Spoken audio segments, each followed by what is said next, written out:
Welcome back to the Deep Dive.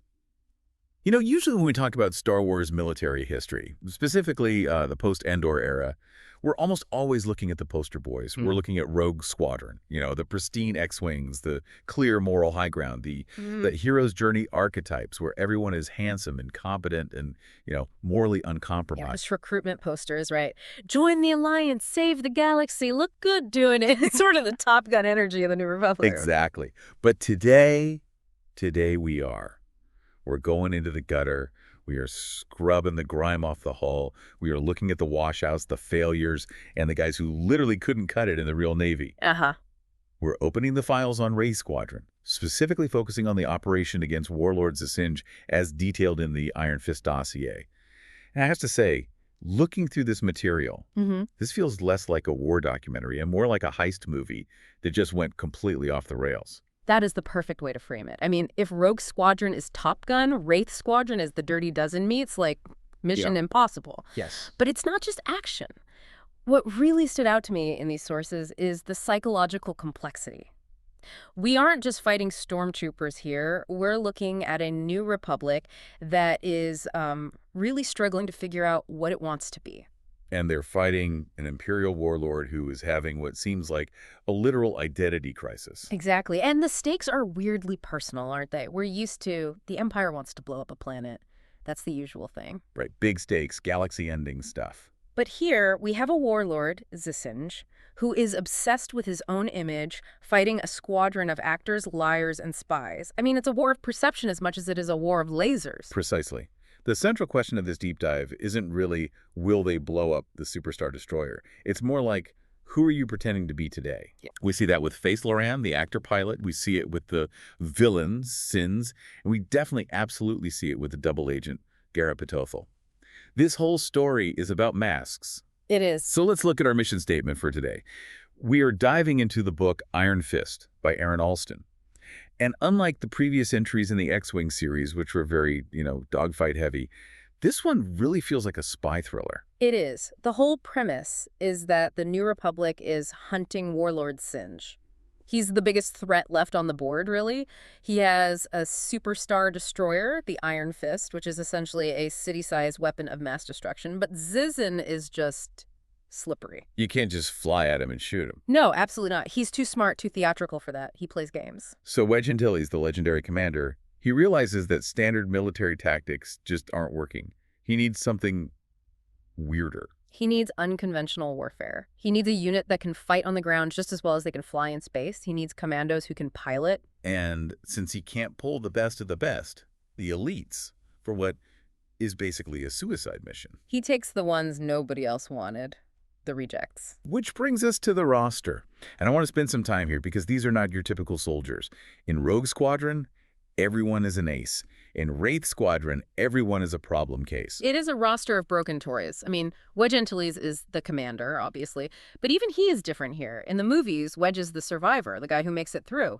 Here, he's the tired dad. Yes, he's just trying to manage a circus. He is. He's dealing with interspecies racism, with PTSD, with pilots who have criminal backgrounds. It's a logistical and emotional nightmare for him. Let's talk about Faith Loran. On the surface, he feels like he could be the comic relief, the handsome guy, the face of the team. But reading his background file, it's actually incredibly dark. It is. And if you dismiss Face as just the pretty boy, you're really missing the tragedy of his character. He wasn't just some child actor. He was a literal weapon of the state. The Empire used him to sell fascism to teenagers in these propaganda films. Can you imagine? He grew up thinking he was a hero, a role model, only to realize as an adult that he was a tool for a regime that committed genocide. That's a heavy burden. Which explains the scar. Right. He has this scar on his cheek that he refuses to have surgically removed. In a universe with Bacta tanks and, miracle medicine, keeping a scar is a very deliberate choice. It's penance. It is. He's literally wearing his guilt on his face. And it's so interesting because he uses those acting skills for the Wraiths, the voice mimicry, the disguises, but you get the sense he kind of hates that he's good at it. That's the tension, isn't it? Every time he puts on a mask to infiltrate an Imperial base, he's tapping into the skill set that the Empire gave him. He's using the Master's tools to dismantle the Master's house, and a part of him hates himself for it. Then you've got Kel Tainer, demolitions expert. Kel is, he's the physical powerhouse of the group, but emotionally, he's just so fragile. He's got this massive performance anxiety, Yeah. right, because of his father. Yeah, his father was this famous agent who was captured and broken. So Kel lives in this constant shadow where he's terrified of failing, which ironically makes him incredibly efficient at violence because he overcompensates so much. And we can't ignore the non-humans. We have to talk about Runt and Piggy. Now, usually in sci-fi, the aliens are just, humans in rubber masks. Right. But these two have distinct psychologies that actually impact the missions in a big way. Oh, absolutely. Run Equish is a Thakwash, and his species has multiple personalities, but it's not a disorder like we would think of it. It's a survival trait. So he has, like, a violent personality, a calculating one, a diplomatic one. Exactly. Which sounds useful, but also incredibly chaotic to be around. There's a note here about a new recruit, Castan Dawn, constantly complaining about Runt. He complains about the smell, right? And the fact that Runt talks to himself. Yeah, it creates real friction in the barracks. Wedge has to step in and basically tell him, get over it, this is the team. It shows that this isn't some perfect found family. These people annoy each other. But Runt's distinct minds allow him to process information in ways no one else can. And Piggy, Fort Sabinring. When I first saw a Gamorrean pilot in the notes, I thought, okay, this has to be a joke. I know. Gamorreans are the axe-wielding guards at Jabba's palace. They aren't exactly doing calculus in their spare time. And that stereotype is exactly what makes Piggy so lethal. He was genetically modified by the Empire, part of this incredibly cruel experiment, to boost intelligence in so-called primitive species. The result is a being who is physically a tank, but mathematically a supercomputer. So he's the smartest guy in the room, but he's trapped in the body of a being everyone dismisses as a monster. He can calculate hyperspace jump coordinates in his head faster than a nav computer. But the tragedy is the isolation. He's too smart for other Gamorreans, but to most humans, he's still just a pig. He knows that if he walks into a cantina, people just see a brute. That adds this whole other layer of melancholy to the Wraiths, doesn't it? They're all outcasts, not just from society, but from their own species or their own histories. Yeah. And joining this motley crew in Iron Fist are some new recruits. Castan Dawn, the hacker, or slicer as they say. Shallan Elprin, the very disciplined commando.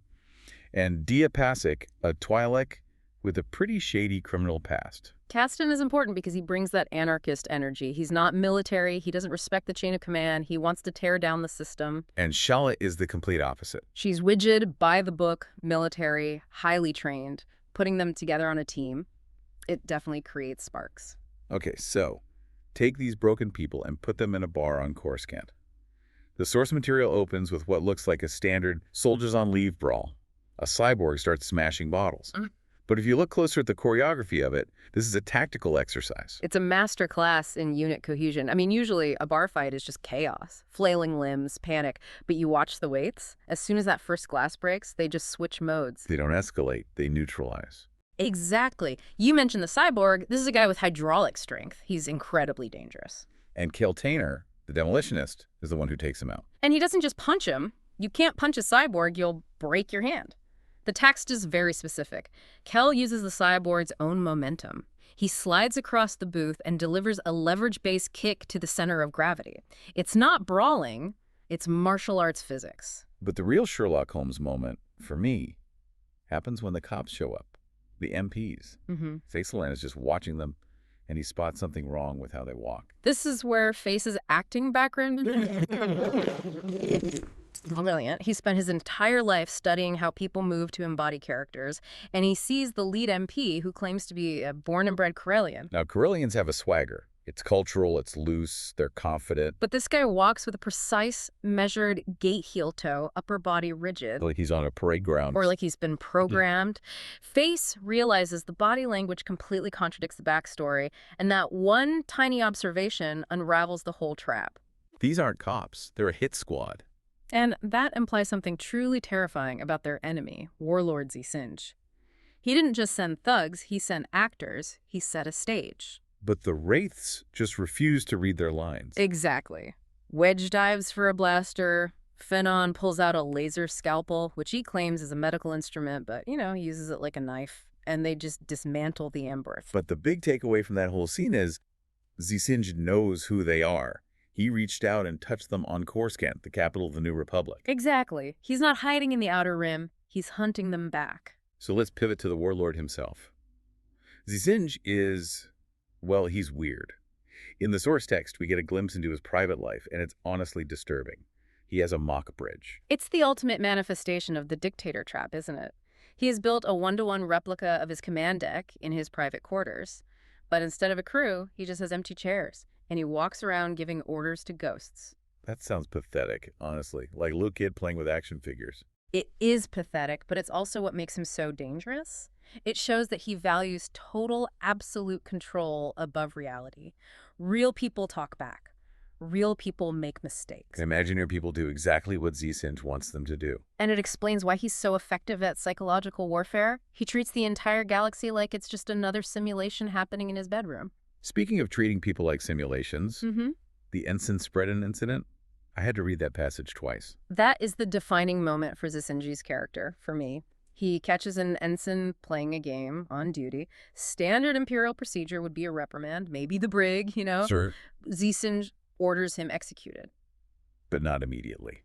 And that's the part that's so chilling. No, and that's the twist. He tells his general, Melvar, find out if he was getting a high score first.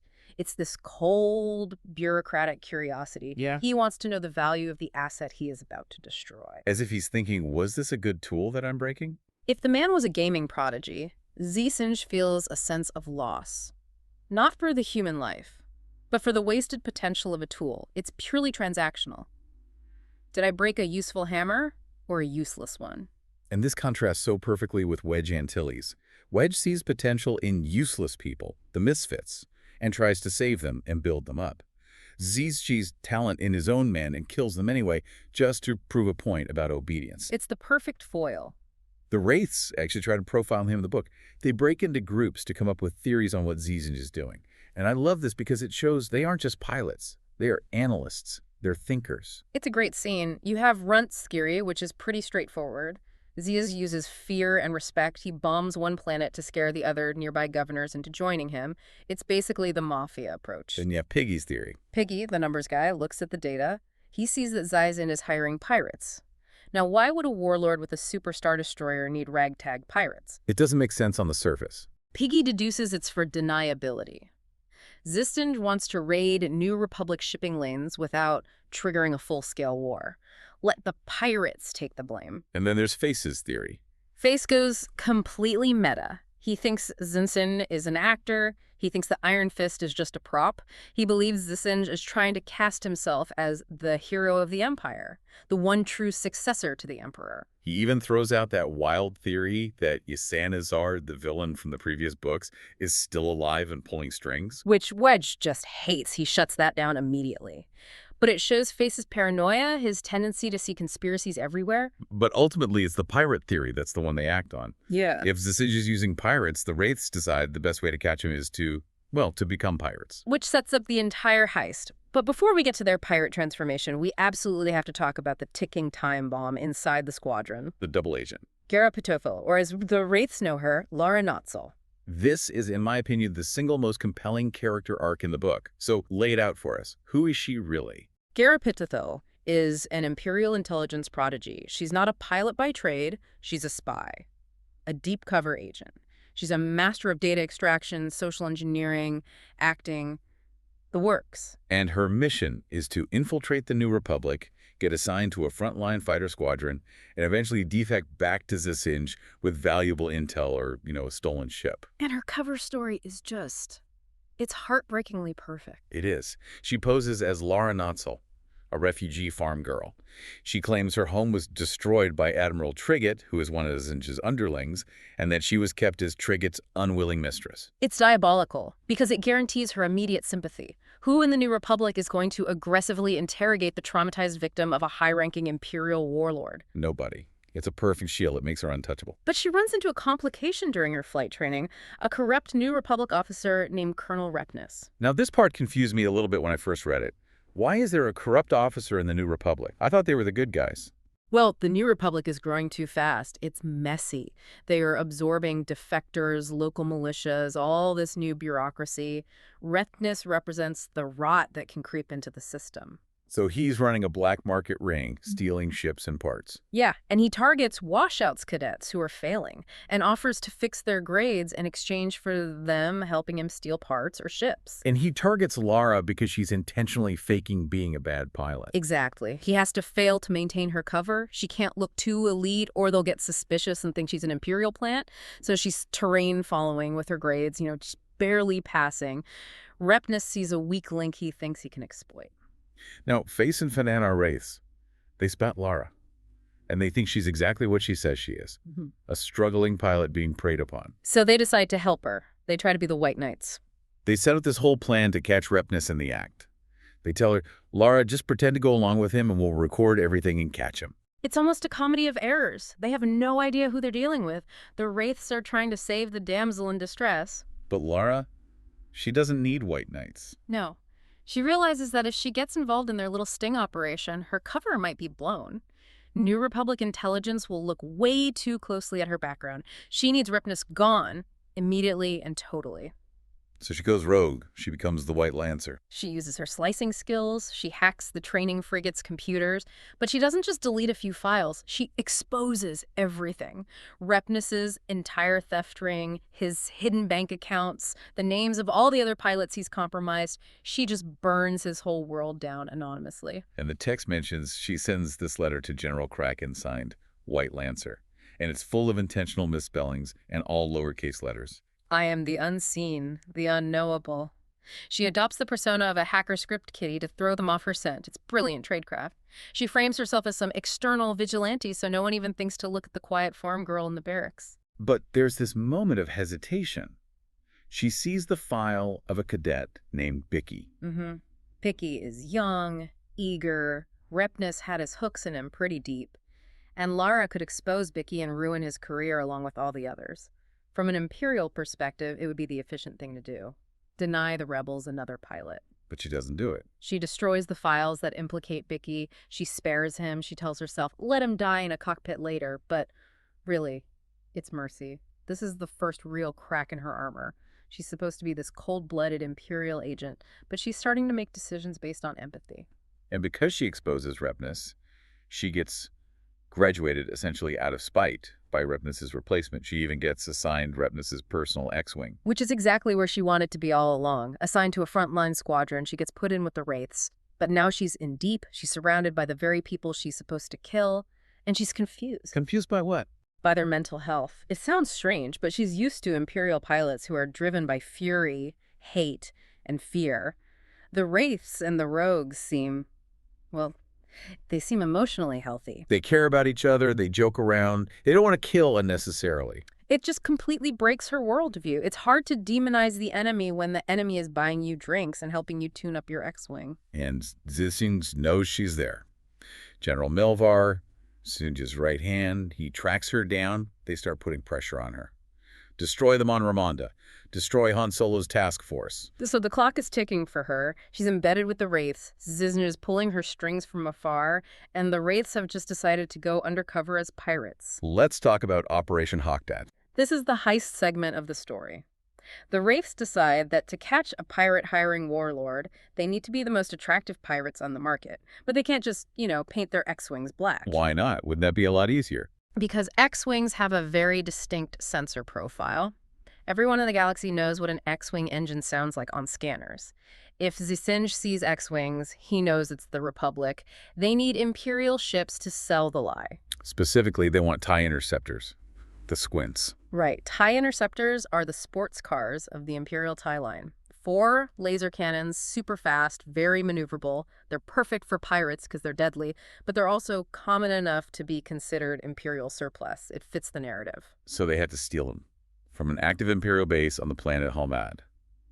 And the plan involves Wedge and the team disguising themselves as stormtroopers. The classic fake prisoner routine. But they add these wonderful layers to it. They go to a local bar, it's always a bar with these guys, to find genuine Imperial pilots. The drunk pilot ruse is just hilarious. Wedge plays the role of the harassed commander dealing with his drunk subordinates. They drug the pilots, steal their uniforms and their ID cards. Then, Face and Wedge bluff their way onto the base, dragging the drunk pilots, who are actually other Wraiths just playing dead. And it works because it plays into the boredom and corruption of a typical garrison base. No one wants to do the paperwork on a bunch of drunk pilots. They just want them out of sight. They get inside, they get to the hangar, Yeah. and then they hit a wall. The quadrant code. This was a detail in the book that I absolutely loved because it felt so real. It's the highlight of the whole infiltration. Cast and Dawn are monitoring the guard frequencies, and they hear the guards saying things like, Light Assault Vehicle 12 to Black Alpha 2. It sounds like military code, movement orders, maybe a patrol pattern. But Diapasic, the Twi'lek recruit, she's listening and she says, that's not code, that's quadrant. Explain quadrant to us. What is that? Think of it like a mix of chess and Risk, played entirely in the mind. It's a very popular board game in the Imperial ranks. The guards are so bored standing watch that they are playing a game over the comms channel. They aren't moving vehicles, they are moving game pieces. That is such a humanizing detail for the stormtroopers, isn't it? They're just bored guys trying to kill time. It really is. And this is where Castan Dawn shines. He's a hacker, but he's also a nerd. He accesses the base's public archives and looks up famous quadrant matches from history. He realizes the password to the door lock is likely the answer to the game state the guards are currently discussing. He finds a specific match from history. Amilkin versus Tovath, a legendary match. He realizes the guards are reenacting it, so he transmits the next move in that famous game to the door lock mechanism, which the guards had apparently rigged to the game channel, and the door just clicks open. That is the open sesame of the digital age. It's brilliant because it relies on cultural knowledge, not just brute force hacking. So they get in and they find the interceptors, but as always, the escape goes sideways. The real guards change shift earlier than expected. Face is caught outside the office. And Face has to do the performance of his life. He starts coughing, this deep, racking, sickly cough.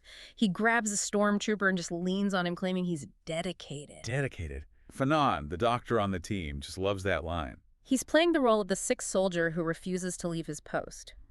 It confuses the guards just enough. They hesitate. Is this guy dying? Should we help him? What's the protocol here? That hesitation buys the Wraiths the seconds they need to draw their weapons. And then it turns into a firefight. But inside the office, Shala Nelprin, the disciplined commando, has a moment that really defines her character. She has to disable the comms so the base can't call for help. There's an operator in the office. She engages him in hand-to-hand combat. She kills him with a precise throat strike. Efficient. Yes, but afterwards, the text describes her as trembling. She says, 2 men dead because I fouled up. She believes that if she had been faster or quieter, she could have just knocked him out instead. It's a stark contrast to the typical action movie vibe. In a movie, you snap the neck and move on to the next one-liner. Here, Shala is actually haunted by the fact that she had to use lethal force. It reinforces that the Wraiths aren't sociopaths. They are soldiers who feel the weight of their actions, unlike Zsinj and his disposable ensigns. So they steal the interceptors, Castan triggers the air raid siren to create chaos, and they blast their way out. And then, this is my favorite touch, they vandalize the hangar on the way out. Yes. They spray paint. Hawkbats needed these more. It's absolutely vital. If they had just stolen the ships, Zsinj might suspect New Republic Spec Force. But the graffiti, that screams pirates. It's messy, it's arrogant, it sells the cover story perfectly. So now they have the ships, they have the cover identity, the Hawkbats, and they have a base. An asteroid base, a classic pirate trope. They have this ugly Z-tier transport called the Sungrass that serves as their mobile carrier. And they settle into the pirate life. And they really lean into the whole aesthetic. They paint the ceiling of the asteroid hangar to look like stars. That detail about the stars on the ceiling, it's so poignant. They're living inside a rock, buried in the dark. But they take the time to string up lights and paint constellations. It's an attempt to hold on to some semblance of sanity and beauty. It's also where we get some of that rare internal monologue from Wedge. He's watching Tyria and Kel, who are a couple at this point, painting spider webs on an interceptor. And he feels this pang of jealousy. Wedge Antilles, the hero of Endor, jealous. It surprised me too, but the text explores it really well. He thinks about the other Wedge Antilles, the one who maybe owns a gas station on Corellia, has a wife, kids, maybe a little bit of a belly. The life he didn't choose because he chose the rebellion. It's so rare to see Wedge vulnerable like that. He's usually the stoic, unshakable leader.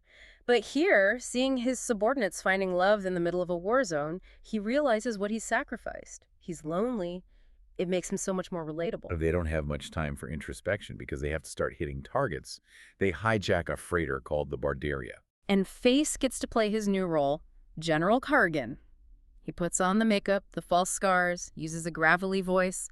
We are short-tempered businessmen. He just dives right in. And the strategy they use, they pull a double dip. Explain how this works because it's diabolically smart. Okay, so usually pirates hit a ship, take the cargo, and leave.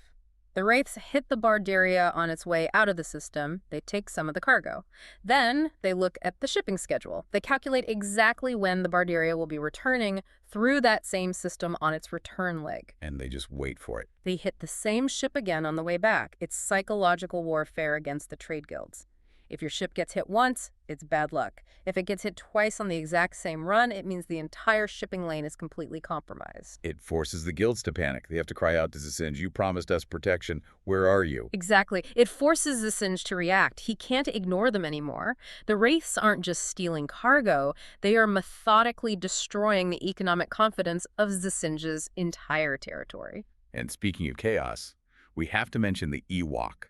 Oh, Lieutenant Ketch, we must. Please explain Lieutenant Ketch to the listeners who might think we've completely lost our minds at this point. So Wedge Antilles, who is the squadron's prankster-in-chief, has been treating to convince everyone that he knows an Ewok pilot. And Wedge thinks it's ridiculous. He keeps saying, Ewoks can't fly X-Wings, their arms are too short to reach the controls. A valid point. Biology is a thing. So the Wraiths rig a simulator. They take a stuffed Ewok doll, put it in a tiny flight suit, and they strap it into the simulator cockpit. When Wedge opens the simulator to inspect his new pilot, there it is, with a data pad that says, Lieutenant Ketch reporting. Yub yub, Commander. Yub yub, Commander. That is just iconic. It is, but let's look a little deeper. Why do they do this? They are in deep cover, risking summary execution every single day. The humor, the sheer absurdity of a stuffed Ewok pilot, it's a release valve. If they couldn't laugh at the madness, they would break. It bonds them. It's an inside joke that defines the squadron. We are the unit that has an Ewok. It separates them from the stiff, formal Imperial officers they're constantly fighting. And Face notes that Wedge actually keeps the doll. He doesn't throw it away. It becomes a kind of mascot. It's a reminder that they are fighting for a galaxy that includes Ewoks and Wookiees and Gamorreans. It's inclusive chaos versus exclusive order. So the Hawkbats are causing all this trouble? Zsinj is definitely noticing. And this leads us to the big trap at Lavasar. Lavasar is a heavy metal and mining world. It's crucial for war production. Zsinj wants it, but he can't just conquer it, or the locals will just form a resistance. He needs them to ask for his help. So he baits the New Republic. He leaks information suggesting that Lavasar is vulnerable. He wants the New Republic to attack it, cause some damage, and scare the local government so they run straight into Zsinj's arms for protection. But Shellen Elprin, the analyst, figures it out. She analyzes the patterns. Zsinj is feeding us easy targets. She realizes they are being led by the nose. So Wedge decides to flip the script. Instead of a full-scale invasion, they'll stage a failed raid. This is 4D chess right here. They want to attack, but they want to look incompetent while doing it. They want to feign a retreat so that Zsinj doesn't get his New Republic threat narrative. They want the locals to say, oh, the Republic tried to attack, but they ran away. We don't need Zsinj's help after all. And there's a great little detail about bribing the governor that involves sunfruit liqueur. Yes, and this is Lara Notzel helping them. She uses her encyclopedic memory, which is really just her Imperial intelligence training, to casually mention that Governor Carmal of Lavasar has a weakness for rare sunfruit liqueur. So Squeaky, their little droid, has to procure some. It's a tiny detail, but it shows that Lara is actively contributing to the mission's success, even while she's secretly supposed to be reporting to Zsinj. She's playing both sides against the middle. But the mission itself turns into the climax of Lara's arc. This is where the theoretical conflict becomes a very real, very physical one. The raid begins. The Wraiths are flying X-Wings this time. They're back in their Republic colors for the fake raid. Yeah. They engage the ties defending Lavasar, and Lara is flying wing for Wedge. She is literally watching the commander's back. Her primary job is to protect him. So put yourself in her cockpit for a second. She has a perfect lock on Wedge Antilles. Zsinj has promised her everything. A full pardon, riches, a hero's welcome. If she pulls the trigger, she kills the rebellion's greatest living pilot. She claims the bounty. She goes home a hero. The temptation has to be absolutely immense. It's her ticket out of this double life, But she doesn't have to be a spy anymore. She can just be the woman who killed Wedge Antilles. And she even tries to rationalize it using efficiency. She thinks treachery isn't efficient. Yeah. But that's just a lie she's telling herself. She's trying to frame her dawning morality in cold, imperial terms. But the truth is, she can't do it. Because she's changed. She's seen the loyalty of the Wraiths. She's seen how they treat each other, how they prank each other, how they bleed for each other. She realizes that killing Wedge would be wrong. Not just inefficient, but morally repugnant. She has gone native, as they say in the spy world. So what does she do? She can't shoot Wedge, but she can't just do nothing, or she'll be shot down by her own side for dereliction of duty. She threads the needle. It's an incredible piece of flying. She switches her lasers to single fire. She sprays fire around an attacking TIE fighter that is threatening Wedge.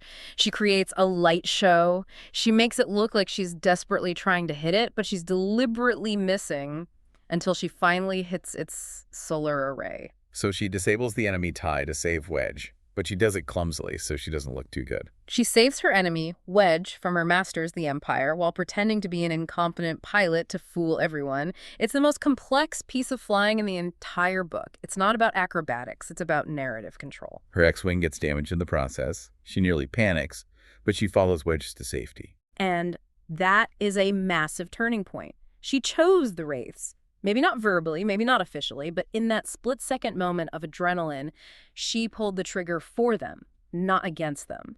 And that leads us to the outro. I mean, we've seen this group of misfits go from a simple bar brawl on Coruscant to pulling off a complex heist, starting a pirate war, and navigating this incredibly high-stakes trap. And at the center of it all is this question of loyalty. The Wraiths are loyal to each other because they are all broken in some way. They fit together like jagged puzzle pieces. Whereas Zsinj treats people, like Ensign Spridden, as disposable components in his game. He plays games with lives. And Aaron Allston is stuck right in the middle of that. She has the competence. She's a super spy, but she's discovering morality. She saved Wedge. But Zsinj knows who she is. He's still communicating with her. The book ends with that ominous thread. He's using her family back home to pressure her. And that's the lingering horror of it. How long can a spy survive when she starts to like the enemy? Zsinj views her as an asset to be used until she breaks. Wedge views her as a pilot to be protected. Eventually, she's going to have to make a choice that she can't walk back from. Yub to that. Oh. It's a fascinating look at the gray areas of Star Wars. It's not just light side versus dark side. It's spies and pirates and misfits, just trying to do the right thing in a really messy galaxy. Absolutely. It's about finding your tribe, even if your tribe includes a Gamorrean genius, a shape-shifting actor, and, yes, a stuffed Ewok. And on that note, we're going to power down the simulators. Thanks for joining us on this deep dive into Iron Fist. Watch your 6 out there. Clear skies.